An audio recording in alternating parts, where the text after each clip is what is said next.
bonsoir à tout un chacun, encore heureux de partager ces moments avec vous. Nous sommes contents de pouvoir louer Dieu, le célébrer ensemble au travers de ces chants, que nous puissions connecter avec Dieu, au travers de la méditation, que nous puissions nous faire du bien. Et vous le savez sûrement, mais après ces temps, nous nous retrouvons sur l'application Zoom pour partager encore des moments de prière interactifs. Là où nous pourrons nous voir ensemble, prier les uns avec les autres, les uns pour les autres. Alors si vous avez des sujets de prière et si vous voulez participer avec nous à cette réunion Zoom, on vous attend avec joie. Notez-le dans les commentaires et ce sera avec un grand plaisir que nous vous verrons. J'aimerais que nous puissions partager quelques chants avant de passer à la parole. Et le premier chant nous dit « Je viens dans ta maison, Seigneur. Je veux te rencontrer. » Si c'est votre désir, alors chantons-le ensemble. Je viens dans ta maison, je veux te rencontrer, tel que je suis m'abandonner. Alors que nous chantons,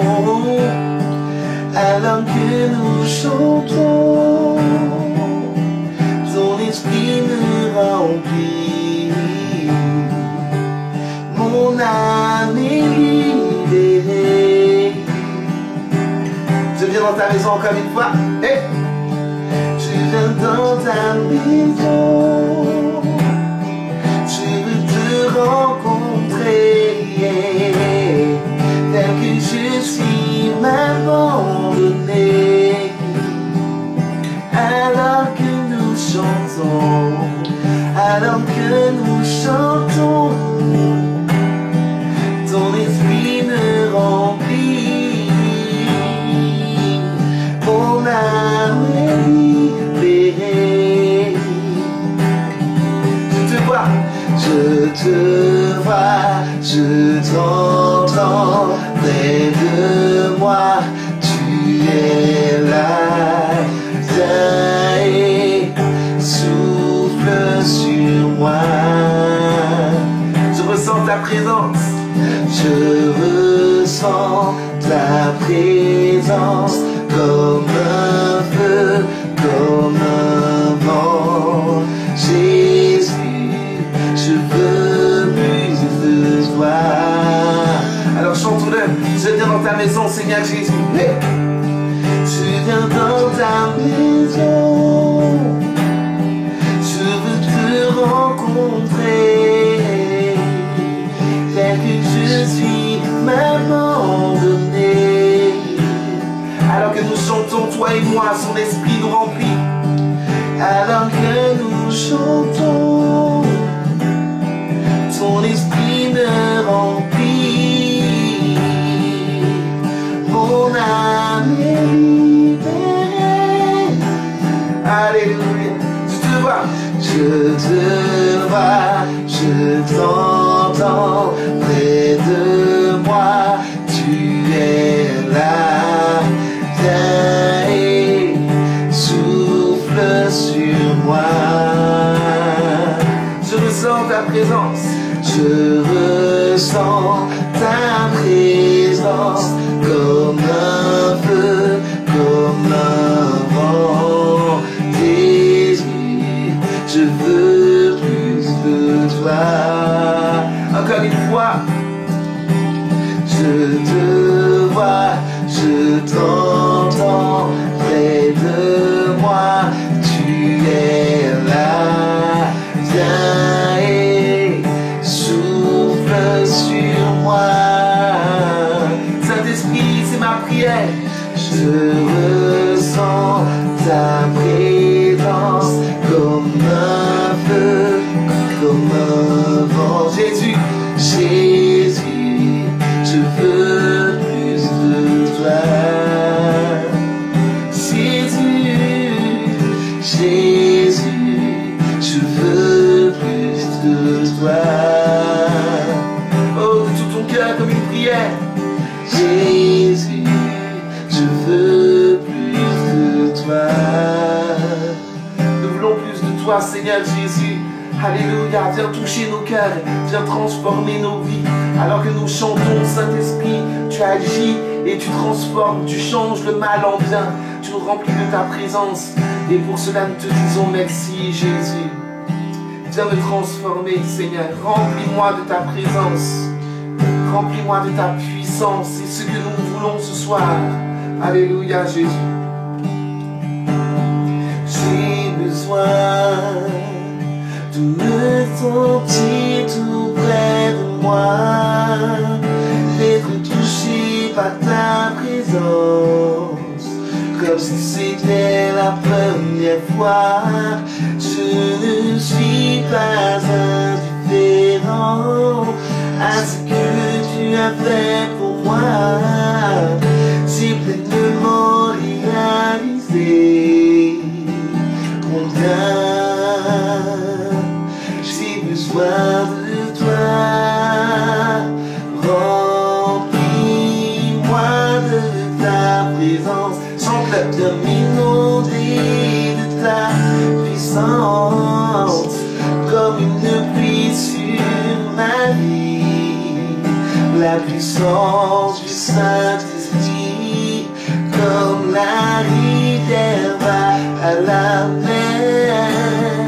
Moi j'irai à toi, te donnant tout ce que je suis, afin que tu remplisses ma vie.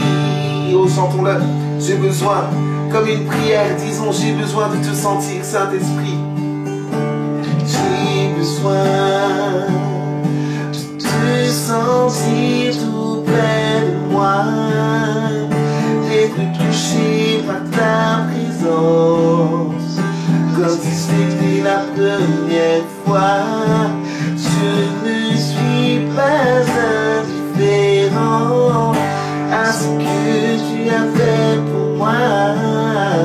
J'ai pleinement réalisé, oh réalise encore, combien j'ai besoin de toi, j'ai besoin de toi. Remplis-moi de ta présence, j'ai m'inonder de ta puissance, comme une pluie sur ma vie. Déclare-le. La puissance du Saint-Esprit, comme la rivière va à la mer. Moi j'irai à toi, te donnant tout ce que je suis, afin que tu remplisses ma vie. Remplis-moi de ta présence, de m'inonder de ta puissance, comme une pluie sur ma vie. La puissance du Saint-Esprit, comme la rivière va à la mer. Moi j'irai à toi, te donnant tout ce que je suis, afin que tu remplisses ma vie, afin que tu remplisses ma vie. Remplis ma vie, Jésus, afin que tu remplisses ma vie. Alléluia, Jésus. Au-delà du chant, est-ce que nous pouvons juste considérer ces paroles? Jésus, j'ai besoin de te sentir tout près de moi, d'être touché par ta présence. Est-ce que là où vous êtes, vous pouvez commencer à élever votre prière vers Dieu? Alléluia, bien plus qu'un chant, que ce soit le désir, la prière de votre cœur. Je ne suis pas indifférent à tout ce que tu fais pour moi, Jésus. Je ne suis pas insensible à l'action de ton Saint-Esprit. Au contraire, je veux te dire, viens, règne, viens, agis, viens, transforme, viens toucher ma vie, viens toucher mon cœur, Seigneur Jésus.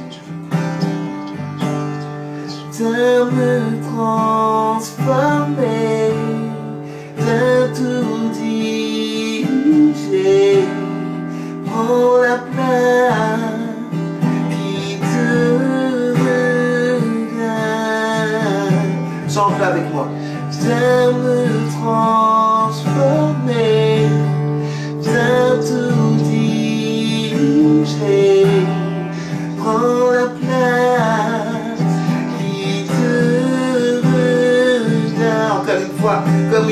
prêt. Viens me transformer, viens tout diriger, prends la place qui te revient. Viens me transformer, viens tout diriger, prends la place qui te revient. Vois mes bras, vois mes bras tendus vers toi. Vois mes bras tendus vers toi. Oh, n'hésite pas à lever tes mains et fais cette prière. Viens me transformer. Viens me transformer. Viens tout diriger. Prends la place qui te revient. Viens me transformer.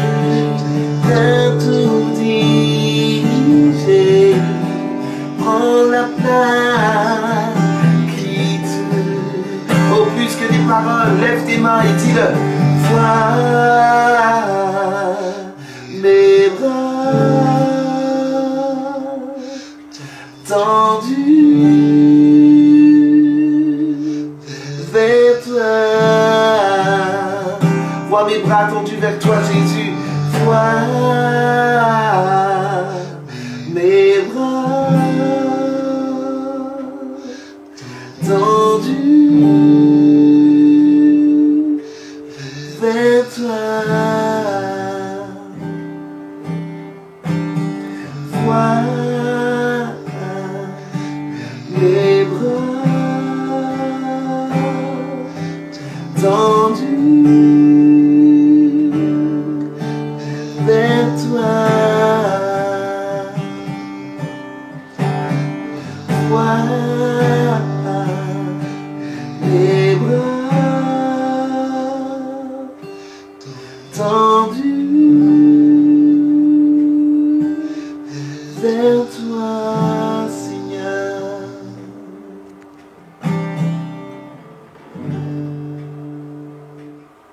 Eh bien, nous revoilà pour partager ensemble la bonne pensée, le bon message de l'Évangile, de cette parole qui nous donne la vie, qui nous remplit de foi, d'espoir. J'aimerais juste, pour une transition, prier ensemble, pour remettre ces moments, cette méditation entre les mains du Seigneur, qu'il nous fasse du bien, qu'il vous parle au travers de moi, que je sois simplement un instrument pour être un sujet de bénédiction pour vos vies encore en ce soir. Nous prions ensemble. Seigneur Jésus, je te remercie parce que tu es là au milieu de nous. Peu importe là où nous sommes physiquement, toi tu es là. Il n'y a aucune porte qui puisse t'empêcher de rentrer. Il n'y a aucun cœur qui ne soit, Seigneur, trop dur pour que tu puisses le toucher. Et je te prie de venir circoncire de nouveau nos cœurs, nos oreilles. Viens nous rendre attentifs. Viens nous rendre capables de recevoir cette parole et que celle-ci nous fasse du bien. Dans le nom de Jésus. Amen. Amen.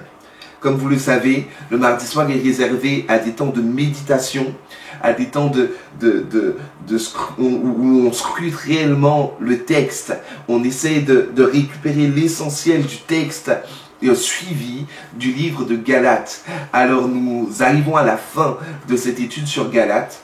Et pour commencer ce dernier message sur ce livre, je pense qu'il est bon que nous puissions réaliser ensemble encore quel est le but de l'apôtre Paul. D'ailleurs, ce sera signifié dans le premier chapitre que nous allons lire, pas en entier, car il est assez long, mais nous allons choisir une portion ensemble.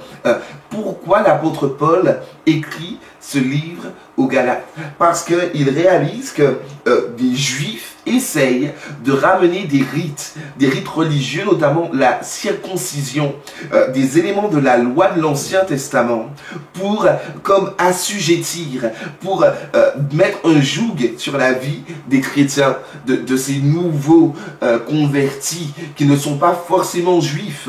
Il y a dans le contexte une ouverture de la bonne nouvelle qu'est l'évangile aux autres nations, aux autres tribus, aux autres peuples. Et effectivement, ces juifs-là avaient pour but de vouloir judaïser, de vouloir ramener à des rites, à des jougs, à des actions à faire, à accomplir, comme pour mériter la grâce, comme pour mériter même le baptême dans le Saint-Esprit, comme pour mériter les dons, les charismes. Eh bien non, l'apôtre Paul fait ce texte, fait cette lettre, cette épître pour parler aux nouveaux convertis et les assurer de ce qu'il n'y ait aucune action que nous devions faire si elle n'est dictée par l'Esprit pour mériter quelle grâce ou quelle bénédiction que ce soit. Peut-être êtes-vous dans un tournant de votre vie où vous vous dites par rapport à ce que vous avez, par rapport à ce que vous êtes, que c'est simplement à cause de choses que vous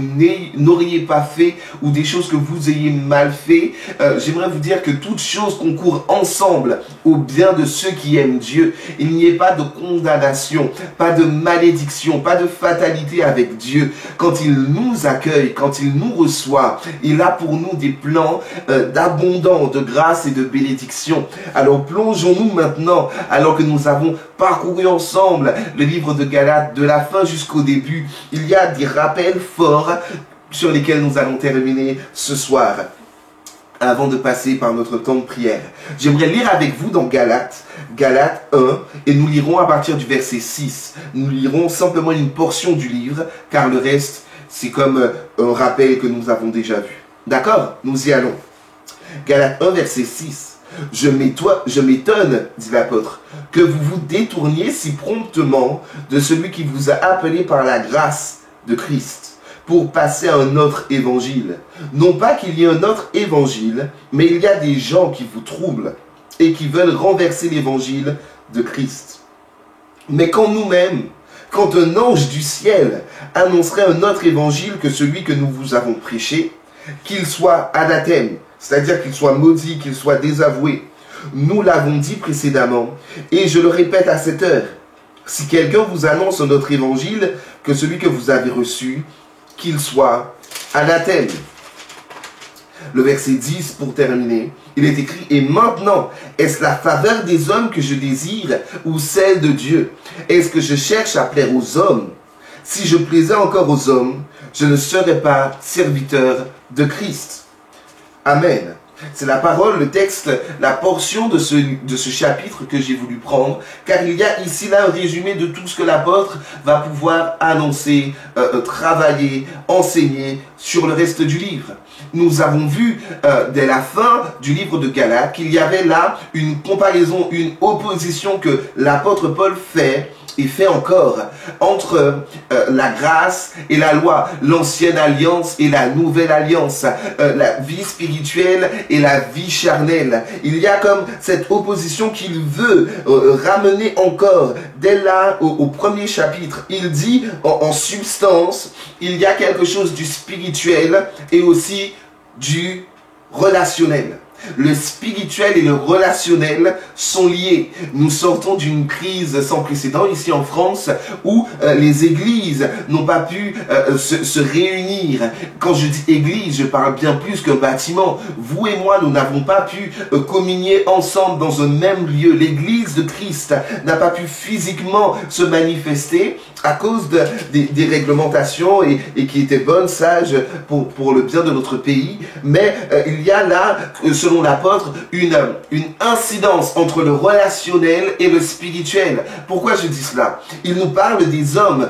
Est-ce que je veux plaire aux hommes plutôt qu'à Dieu? Si je plaisais aux hommes, eh bien je ne plairais pas à Dieu. Et toute cette notion de joug que les hommes voulaient mettre, c'était comme pour manifester, pour traduire, pour rendre visible aux religieux de l'époque que ce que nous croyons c'est vrai.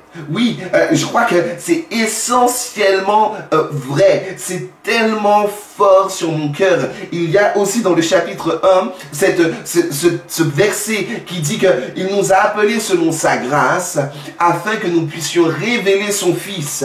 Oui, Dieu nous appelle à révéler son Fils, mais ce n'est pas parce que nous faisons des œuvres, ce n'est pas parce que nous passons par la circoncision, nous passions par l'application de tous les actes de la loi que nous serons sauvés. L'apôtre Paul met clairement la lumière sur le fait que tout n'est que par grâce et la grâce de Christ. Comme vous le savez, la bonne nouvelle, l'évangile veut dire bonne nouvelle.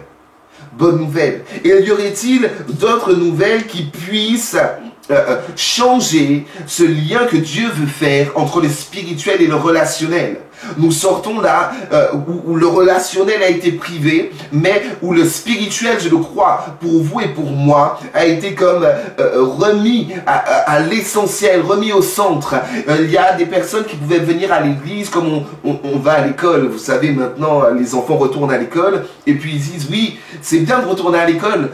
Pourquoi tu aimes retourner à l'école? Parce que je revois mes amis. Et on peut venir à l'église parce que oui, le relationnel est fort, oui, mais l'essentiel est le spirituel. Il y a quelque chose de prédominant dans le spirituel, même si le relationnel est très fort. Et l'apôtre Paul nous parle des deux, du spirituel et du relationnel. Mais qu'est-ce que je vais mettre en prédominance? Qu'est-ce que je vais mettre en dominant sur ma vie, en prioritaire sur ma vie? Est-ce que sorti du confinement, je vais me replonger dans des relations intenses qui peut-être parfois prennent le pas sur la relation de ma vie spirituelle, peut-être que des relations humaines, que des relations terrestres prennent le pas sur la relation spirituelle que nous devons avoir avec Dieu. L'apôtre Paul dit ceci: est-ce que je dois plaire aux hommes ou je dois plaire à Dieu? Je dois vous dire qu'il est préférable pour chacun d'entre nous de plaire à Dieu. Alléluia. Celui qui plaît à Dieu a en lui-même la conviction, alléluia, d'être en paix, d'être agréable à son Créateur. Et il n'y a aucune relation qui soit supérieure en qualité d'épanouissement. Il n'y a aucune relation humaine qui pourrait remplacer ou répondre aux besoins que nous avons dans une relation spirituelle avec notre Dieu. Comme je le dis, ce chapitre premier, normalement dans la lecture, précède tous les autres. Mais nous qui avons pris de la fin jusqu'au début, nous nous rappelons que l'apôtre Paul a parlé d'Agar et de Sarah. Il a comparé les différentes alliances. Il a aussi parlé de sa confrontation avec Pierre. Il a parlé de bien des éléments relationnels où il y avait comme des frictions. Et on peut se le dire, quand on aime de loin, c'est plus facile d'être en paix. C'était sûrement très difficile d'avoir des griefs, d'avoir des disputes avec les chrétiens de l'église pendant ce temps de confinement. Vous êtes d'accord avec moi? Quand on aime de loin, c'est beaucoup plus facile. Alors que quand on aime de près, quand on se fréquente, quand on se côtoie régulièrement, là il y a de plus en plus de raisons, je pourrais dire, même si elles ne valent pas le sacrifice, le prix de la relation que Dieu veut que nous ayons. Elles ne le remplacent pas, mais c'est plus facile. Mais l'apôtre Paul nous dit qu'il y a un rapport, une relation entre le spirituel et le relationnel. Mes frères et sœurs, j'aimerais qu'au travers de toute l'étude que nous avons vue, qu'aucune relation ne soit détériorée à cause de notre point de vue spirituel, si ce n'est que l'esprit nous est convaincu. Il y a des relations qui peuvent être bloquées, qui peuvent être entachées, parce que notre loi, notre côté religieux dit, ah ben non, le frère fait ça, mais qui sommes-nous pour juger au-delà de l'esprit? C'est l'esprit de Dieu qui est un esprit de révélation, qui est un esprit d'amour et un esprit de sagesse. Et ce qui lie le spirituel au relationnel, eh bien justement, c'est l'Esprit de Dieu. Celui-même qui nous appelle à nous aimer les uns les autres et aussi qui nous révèle les profondeurs cachées en Dieu. Il donne de ce qu'il a reçu, de ce qu'il a entendu dans le lieu invisible, dans les lieux célestes. Il nous communique les pensées secrètes du Père. Car l'apôtre Paul pourra dire, l'évangile, la bonne nouvelle que j'ai reçue, je ne l'ai pas reçue d'homme, mais je l'ai reçue de par révélation. Et est-ce que, mes frères et sœurs, une révélation qu'un homme, qu'une femme, qu'un frère, qu'une sœur pourra recevoir en accord avec la parole de Dieu pourrait être un élément pour la stigmatiser? J'y reviens car c'est quelque chose de fort. Quand l'apôtre se présente au début du chapitre, vous le verrez, il aime dire cela. Non, je ne l'ai pas reçu de la part d'un homme. Je n'ai pas reçu au travers de ma sagesse, de ma science humaine. Mais c'est l'esprit de révélation. C'est par Jésus-Christ et Dieu le Père que je suis fait apôtre et frère parmi vous. Réalisons ensemble qu'il y a un lien étroit entre le spirituel et le relationnel. Et pour avancer, j'aimerais dire qu'il y ait des éléments qui peuvent nous détourner de la grâce de Dieu contenue dans l'Évangile. Comme nous l'avons vu, il s'étonne au verset 6. Il dit, « Je m'étonne que vous vous détourniez si facilement de celui qui vous a appelé par la grâce de Christ pour passer à un autre évangile. » Évangile veut dire bonne nouvelle. Et il y a tellement de bonnes nouvelles que nous puissions avoir. Oh, un tel m'a invité, une telle m'a invité. Une bonne nouvelle encore, c'est des projets qui vont pouvoir être relancés. C'est des priorités qui vont peut-être changer. Il y a beaucoup de bonnes nouvelles. Mais aucune bonne nouvelle ne pourrait surpasser celle de la grâce de Dieu qui pardonne tous nos péchés. Et j'aimerais encore nous sensibiliser au fait que nous devons prendre garde, faire attention à ce qui pourrait nous détourner de l'évangile de Jésus-Christ. Nous vivons des temps encore troubles. Oui, le soleil rayonne de ces rayons-là à l'extérieur. Nous sommes tellement heureux de pouvoir ressortir. Et tout ce que nous avons pu vivre dans le confinement de cette relation spirituelle qui était devenue prédominante sur les relations humaines, de ces temps de confinement où nous avons pu faire le point avec Dieu, toutes ces choses-là, nous pourrions nous en être détournés par d'autres bonnes nouvelles. L'apôtre Paul nous parle et nous exhorte à ne pas nous détourner de la grâce de Dieu contenue dans l'Évangile. C'est la grâce qui change tout. De l'Ancien Testament au Nouveau Testament, c'est la grâce qui change tout. Elle était manifestée par des sacrifices, oui. À chaque fois que nous avions péché, que l'humanité avait fauté, il devait faire un sacrifice pour même pas avoir le pardon, mais que son péché soit couvert. Mais maintenant, dans la Nouvelle Alliance, notre péché n'est pas simplement couvert, il est complètement effacé par le puissant sang de l'agneau de Jésus. Jésus-Christ, l'agneau parfait, immolé pour nos fautes. Ce qui peut nous détourner de la grâce, c'est notre point de vue, peut-être encore religieux. C'est notre point de vue, ou encore de bonnes nouvelles, d'autres évangiles. Et même si l'apôtre nous dit, ce serait un ange qui viendrait, qu'il soit désavoué.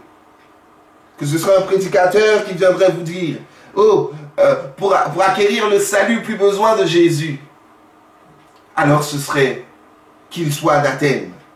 Ce serait un mauvais évangile. Ce ne serait pas l'évangile apporté par l'Esprit, apporté par les apôtres, apporté par Jésus-Christ lui-même. Beaucoup de courants de pensée peuvent venir atteindre ou diminuer la divinité de Jésus, le rôle de Jésus, son rôle efficace. Mais j'aimerais vous dire, nous ne sommes pas à l'abri de sollicitations qui voudraient nous détourner de l'évangile.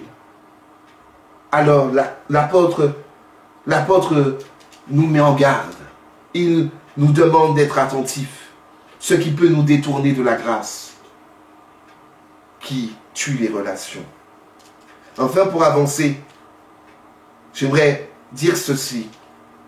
Il y a une différence entre la grâce et la complaisance. Il y a une différence entre la grâce et la complaisance. Mes frères et sœurs, si l'apôtre parle là à des chrétiens, à des personnes ayant reçu l'évangile, l'apôtre Paul ne se cache pas. Malgré toute la grâce qu'il a reçue et tout le message de grâce qu'il veut porter, de dire qu'à des moments, des relations doivent être peut-être mises à mal à cause de la grâce de Christ. Il n'a pas eu peur de se confronter à l'apôtre Pierre, pour lui dire qu'il agissait mal. Il n'a pas eu peur non plus de dire « Oh, attention, il y a des faux docteurs, il y a des faux enseignants, il y a des faux courants de pensée, il y a de mauvais évangiles. » Mes frères et sœurs, nous devons être des hommes, des femmes de conviction, debout sur la parole de Dieu, capables, s'il le faut, de mettre à mal des relations par rapport à la grâce de Dieu. Devons-nous plaire aux hommes plutôt qu'à Dieu? Choisissons de plaire à Dieu. Lui seul nous assure d'avoir de bonnes relations. Nous demande si cela nous est possible, autant même que cela nous est possible, que nous soyons en paix avec les autres. Alors, du spirituel au relationnel, il y a des priorités. Et la priorité essentielle pour nos vies à chacun, c'est le spirituel. Et dans notre relation spirituelle avec Dieu, nous rentrons dans une communion avec les saints, avec les rachetés, dans de bonnes relations avec nos concitoyens, avec nos contemporains. Oui, un chrétien doit être quelqu'un connu pour le bien, doit être quelqu'un dont on dit du bien. De notre proximité avec Dieu, nos relations seront bénies. Car de l'amour qu'il nous donnera, nous aurons l'amour à donner. De la joie qu'il nous communique, nous pouvons communiquer la joie. Que nous soyons des canaux de bénédiction, mes frères et sœurs. Le livre de Galates parlait à des chrétiens, à des croyants, comme vous et moi, pour rappeler que la vie spirituelle que nous recevons par le Saint-Esprit ne dépend pas des lois ou de l'accomplissement d'œuvres, mais s'attache uniquement à la grâce de Dieu.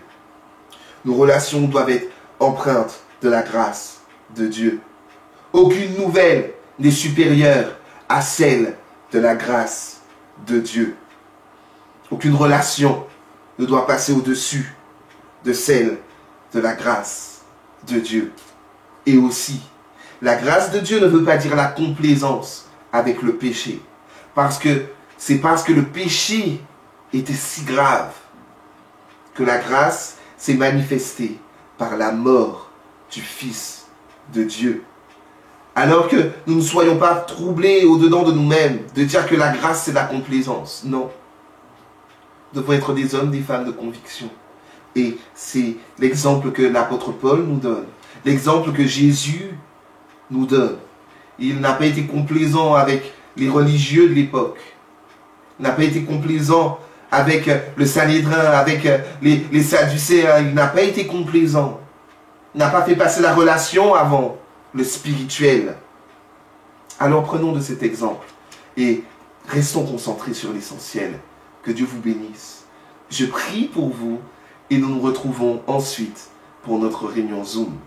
Seigneur, merci pour ta parole, merci pour l'étude de ce livre Galates, où tu nous parles de cette prédominance, de cette excellence de la vie par l'esprit.